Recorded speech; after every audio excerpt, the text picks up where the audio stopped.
তর্পণ করেছেন তাই নিয়ে কম্পিটিশনের কোনো দরকার নেই। শহীদকে শ্রদ্ধাঞ্জলি দেওয়া সবাই দিতে পারে। এই নিয়ে একদিন যে রাজনৈতিক শক্তি প্রদর্শন হতো সেটা বন্ধ হয়েছে, এটা আমরা খুশি। সারা পশ্চিমবাংলার লোক এই ঘটনায় দুঃখী, সবার মনে শ্রদ্ধা আছে আর শহীদদের প্রতি। বিধানসভা থেকে মাননীয় স্পিকার 2 ঘন্টা ছুটি দিয়েছেন অনুষ্ঠানের জন্য, তারপরে ওদের প্রতিনিধিরা বিধানসভায় কেউ ফিরে যাননি। যারা করেছেন ঠিক আছে, মানুষ সব বুঝে গেছে। একাধিক জায়গা থেকে এরকম ছবি উঠে এসছে, ভিডিও, যেখানে শহীদ দিবসে যাওয়া কি কংগ্রেস বলুন কি তৃণমূল বলুন, সেই সমস্ত কর্মীদেরকে বাসে উঠে বা বাস থেকে নামিয়ে তাদেরকে বেধড়ক মারধর করা হচ্ছে। অভিযোগ, সবকটা অভিযোগ বিজেপি।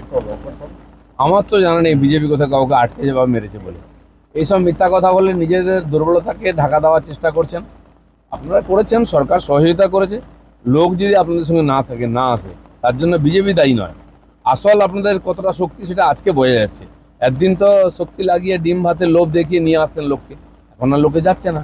দিদিদা বন্দ্যোপাধ্যায় কালকে প্রচুর বড় বড় কথা বলেছেন এবং তিনি এবং মমতা বন্দ্যোপাধ্যায় আপনার নাম করে, অভিষেক বন্দ্যোপাধ্যায় তো আপনার নাম কোট করেছেন, করে বলেছেন দিন পাল্টাতে খুব বেশি দেরি নেই, আপনারা যেন সাবধান হয়ে যান। দিন পাল্টেছে বলেই তো এই দিনটা দেখতে হলো।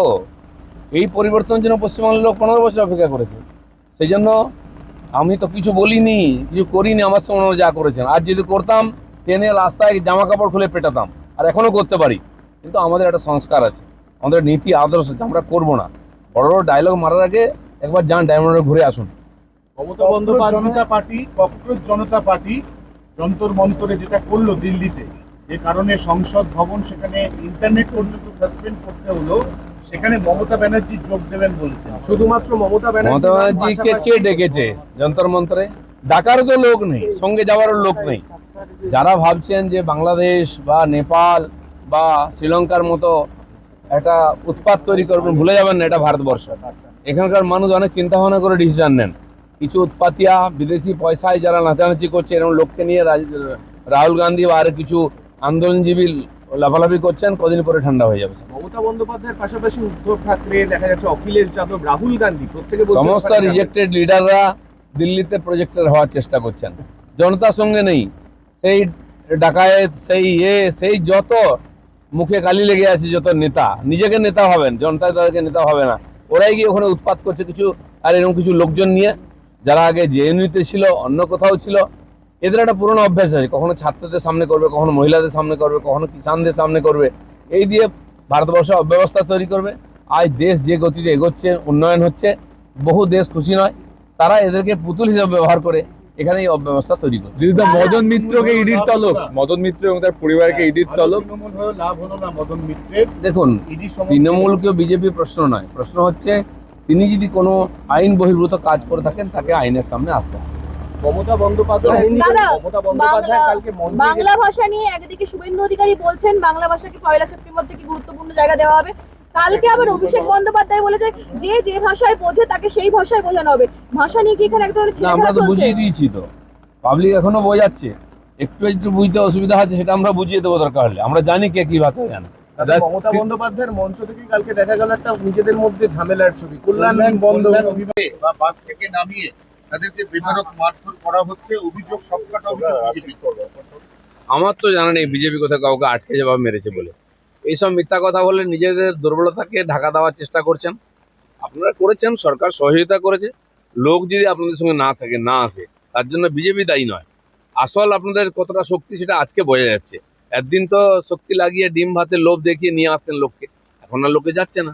দিদিদা, বন্দ্যোপাধ্যায় কালকে প্রচুর বড় বড় কথা বলেছেন এবং তিনি এবং মমতা বন্দ্যোপাধ্যায় আপনার নাম করে, অভিষেক বন্দ্যোপাধ্যায় তো আপনার নাম কোট করেছেন, করে বলেছেন দিন পাল্টাতে খুব বেশি দেরি নেই, আপনারা যেন সাবধান হয়ে যান। দিন পাল্টেছে বলেই তো এই দিনটা দেখতে হলো। এই পরিবর্তনের জন্য পশ্চিমবাংলার লোক 15 বছর অপেক্ষা করেছে। সেই জন্য আমি তো কিছু বলিনি, কিছু করিনি, আমার সঙ্গে ওনারা যা করেছেন। আর যদি করতাম ট্রেনে রাস্তায় জামা কাপড় খুলে পেটাতাম, আর এখনো করতে পারি। কিন্তু আমাদের একটা সংস্কার আছে, আমাদের নীতি আদর্শ আছে, আমরা করবো না। বড় বড় ডায়লগ মারার আগে একবার যান ডায়মন্ডে ঘুরে আসুন। জনতা পার্টি, ককরোচ জনতা পার্টি যন্তর মন্তরে যেটা করলো দিল্লিতে, যে কারণে সংসদ ভবন, সেখানে ইন্টারনেট পর্যন্ত সাসপেন্ড করতে হলো, সেখানে মমতা ব্যানার্জি যোগ দেবেন বলছেন। শুধুমাত্র মমতা ব্যানার্জিকে কে ডেকেছে যন্তর মন্ত্রে? ডাকারও তো লোক নেই, সঙ্গে যাওয়ারও লোক নেই। যারা ভাবছেন যে বাংলাদেশ বা নেপাল বা শ্রীলঙ্কার মতো একটা উৎপাত তৈরি করবেন, ভুলে যাবেন না এটা ভারতবর্ষ। এখানকার মানুষ অনেক চিন্তা ভাবনা করে ডিসিশন নেন। কিছু উৎপাতিয়া বিদেশি পয়সায় যারা নাচানাচি করছে, এরকম লোককে নিয়ে রাহুল গান্ধী বা আর কিছু আন্দোলনজীবী লাফালাফি করছেন, কদিন পরে ঠান্ডা হয়ে যাবে। মমতা বন্দ্যোপাধ্যায়ের পাশাপাশি উদ্ধব ঠাকরে, দেখা যাচ্ছে অখিলেশ যাদব, রাহুল গান্ধী, প্রত্যেকে বলছেন সমস্ত ওখানে যাবে। রিজেক্টেড লিডাররা দিল্লিতে প্রজেক্টেড হওয়ার চেষ্টা করছেন। জনতার সঙ্গে নেই, সেই ডাকায়েত, সেই যত মুখে গালি লেগে আছে যত নেতা, নিজেকে নেতা ভাবেন, জনতা তাদেরকে নেতা ভাবে না। ওরাই গিয়ে ওখানে উৎপাত করছে কিছু, আর এরকম কিছু লোকজন নিয়ে যারা আগে জেএনইউতে ছিল, অন্য কোথাও ছিল। এদের একটা পুরনো অভ্যাস আছে, কখনো ছাত্রদের সামনে করবে, কখনো মহিলাদের সামনে করবে, কখনো কিষানদের সামনে করবে। এই দিয়ে ভারতবর্ষে অব্যবস্থা তৈরি করবে। আজ দেশ যে গতিতে এগোচ্ছে, উন্নয়ন হচ্ছে, বহু দেশ খুশি নয়, তারা এদেরকে পুতুল হিসেবে ব্যবহার করে এখানে এই অব্যবস্থা তৈরি করছে। মদন মিত্রকে ইডির তলব, মদন মিত্র এবং তার পরিবারকে ইডির ভালো তলব। তৃণমূল হয়েও লাভ হলো না মদন মিত্রের। দেখুন, ইডির সঙ্গে তৃণমূলকে বিজেপি প্রশ্ন নয়, প্রশ্ন হচ্ছে তিনি যদি কোনো আইন বহির্ভূত কাজ করে থাকেন তাকে আইনের সামনে আসতে হবে। মমতা বন্দ্যোপাধ্যায় দাদা, মমতা বন্দ্যোপাধ্যায় কালকে মন্দিরে বাংলা ভাষা নিয়ে একদিকে শুভেন্দু অধিকারী বলছেন বাংলা ভাষাকে 1 সেপ্টেম্বর থেকে গুরুত্বপূর্ণ জায়গা দেওয়া হবে, কালকে আবার অভিষেক বন্দ্যোপাধ্যায় বলে যে যে ভাষায় বোঝে তাকে সেই ভাষায় বোঝানো হবে।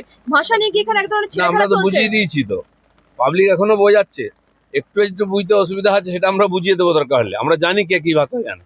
দাদা, মমতা বন্দ্যোপাধ্যায়ের মঞ্চ থেকে কালকে দেখা গেল একটা নিজেদের মধ্যে ঝামেলার ছবি। কল্যাণ কল্যাণ অভিমান করে বেরিয়ে গেলেন কল্যাণ। মানে দিদি এবং এরকম ফেসবুকে পাবলিকলি post অপমান এবং করবেন না। ফেসবুকে post চারজন করলেন লোকের সেটা মধ্যে নিয়ে। যদি আবার মানব অপমান চলে, লোকে আসলে ওই একটা পরিবারের দাসত্ব মেনে নিতে চাইছে না।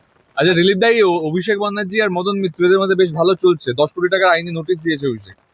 10 কোটি কেন, 600 কোটি টাকার গন্ডগোল আছে। সবে তো শুরু, দেখুন কি হয়। মমতা বন্দ্যোপাধ্যায় তার কর্মীদের বলছেন আপনারা যদি জেলে যান তাই নিয়ে ভাববেন না, আপনারা তাহলে সেদিন স্বাধীনতা মমতা সংগ্রামী। ব্যানার্জি কি বলছেন তার কর্মীরাও ভাবে না, আমরাও কিছু ভাবি নাই। যথেষ্ট সূচনা আসছে।